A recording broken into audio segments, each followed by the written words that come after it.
तितली का संघर्ष। एक बार एक आदमी को अपने गार्डन में टहलते हुए किसी टहनी से लटकता हुआ एक तितली का कोकून दिखाई पड़ा।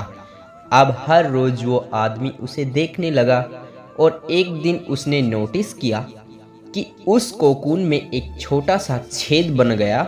उस दिन वो वहीं बैठ गया और घंटों उसे देखता रहा।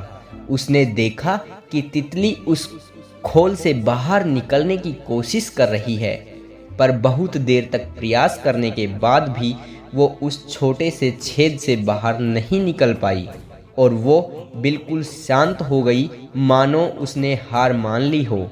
इसलिए उस आदमी ने निश्चय किया कि वो उस तितली की मदद करेगा।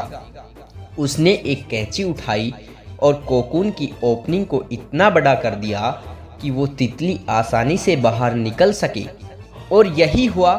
तितली बिना किसी संघर्ष के आसानी से बाहर निकल आई, पर उसका शरीर सूजा हुआ था और पंख सूखे हुए थे।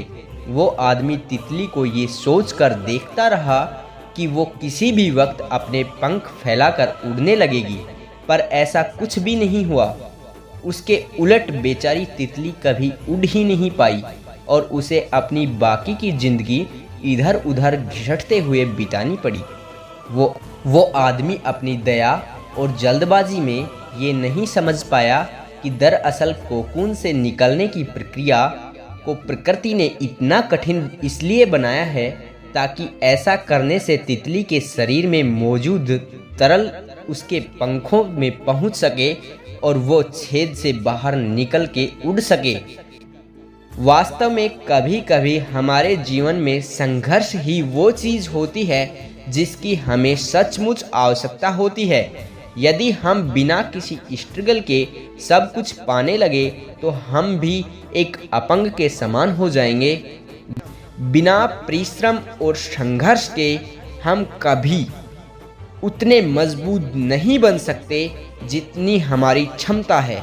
इसलिए जीवन में आने वाले कठिन पलों को सकारात्मक दृष्टिकोण से देखिए। वो आपको कुछ ऐसा सिखा जाएंगे जो आपकी ज़िंदगी की उड़ान को पॉसिबल बना पाओगे। दोस्तों, अगर मेरी एक छोटी सी कहानी अगर आपको पसंद आई है तो प्लीज़ लाइक कीजिए, कमेंट कीजिए और चैनल को सब्सक्राइब कीजिए। Thank you.